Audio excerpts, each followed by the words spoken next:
যুবক, যৌবনের জোয়ারে ভাসো, তাই না? কার অক্সিজেন নিয়ে যৌবন তোমার? 1 মিনিটের জন্য যদি বন্ধ করে আল্লাহ, যে 2500-এ 1 মিনিট, মাসে না বৎসরে 1 মিনিট অক্সিজেনের লোডশেডিং চলবে, 1 মিনিট অক্সিজেন থাকবে না, অসুবিধা আছে? হ্যাঁ, কি আছে? হ্যাঁ, শেষ। একদিনও তো ভাবে নাই কেউ। বলো যে একদিন বসা ভাবছি, মালিক অক্সিজেন দিতেছ, 1 পয়সাও তুমি নাও না, হায় আমি বিনিময়ে কি দিতেছি? এইখানের তো 1 যুবকও নাই। এটা তো যুবকদের ফাউন্ডেশন। 1 যুবকও তো নাই যে 24 ঘন্টা একবার চিৎকার দিয়ে আল্লাহকে ডাকবে। আল্লাহ কয়েকটা চিৎকার দিবে মনের থেকে। আল্লাহ যদি বলে এত জোরে ডাকলি কেন?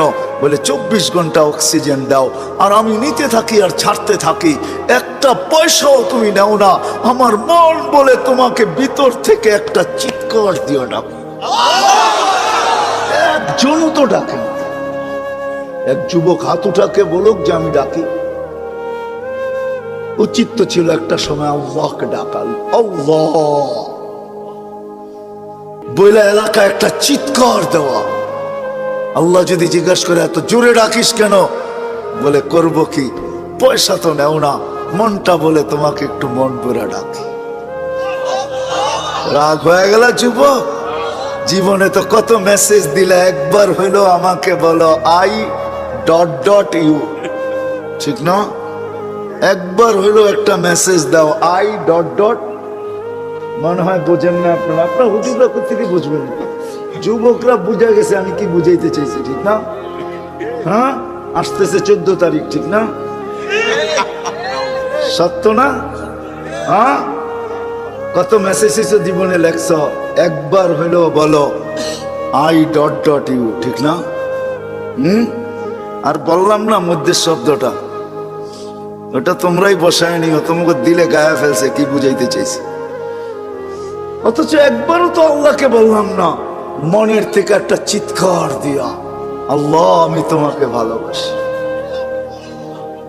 অথচ আল্লাহ তো বলে আনা ইয়া ইবনে আদম ইন্নী লাকা মুহিব্বা, ও মানুষ আমি তোকে ভালোবাসি।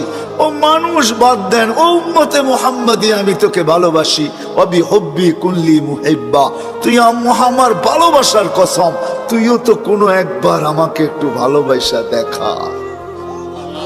তুইও মুখ দিয়ে একবার বল আল্লাহ আপনাকে আমি ভালোবাসি। একজনও তো এখানে দাঁড়ায় একদিনও চিৎকার দিয়া বললাম না যে আল্লাহ আমি তোমাকে ভালোবাসি। আল্লাহ তো বলে আমি তোমাকে ভালোবাসি। প্রমাণ দিব আল্লাহ ভালোবাসে? প্রথম তো একটা দিছি, এই জন্যই বয়স কম দিছেন। আল্লাহ আমাদেরকে ভালোবাসে। আসেন, সবচেয়ে বড় পাওনার জিনিস যেটা আমাদের এই ছোট জীবনটায়, এই সৃষ্টির সেরা মানুষটার সবচেয়ে বড় পাওনা যেটা আল্লাহর কাছ থেকে, সেটা হলো সেরাতে সেরাতে সেরাতে যে সেরাতে মুস্তাকিম পায়া গেল। আমরাও পাই নাই, কসম খোদার। সেরাতে মুস্তাকিম যে পাবে, হায় হায়, ওর হাত তো দূরের কথা, জবান দ্বারাও কেউ কোনোদিন কষ্ট পাবে না। জবান দ্বারাও কোনোদিন কষ্ট পাবে না। জিজ্ঞাসা করেন, আল্লাহ রসুলের জবান দ্বারাও কেউ কোনোদিন কষ্ট পায় না, পাইছে? হ্যাঁ, পরিচয় দিছে আল মুসলিম, মানিল মুসলিম। মুসলমান কে?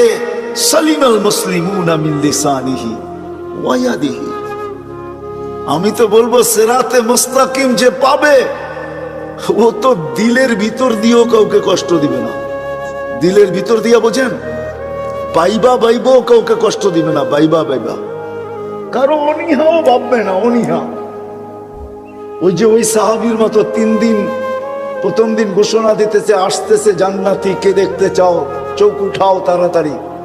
তো দেখতেছে একজন ঢুকতেছে, বলতেছে এ জান্নাতি। দ্বিতীয় দিন সেম ঘোষণা, তৃতীয় দিন সেম ঘোষণা, কিন্তু এক ব্যক্তি 3 দিন। তো সাহাবী রাসূলের সব জাগছে, 3 দিন এক ব্যক্তিকে জান্নাতের ঘোষণা। আমলটা করে কি যায় বাড়ি দেখি? তো যায় বলছে রাত্রে তোমার এখানে থাকতে চাই। বলছে থাকো।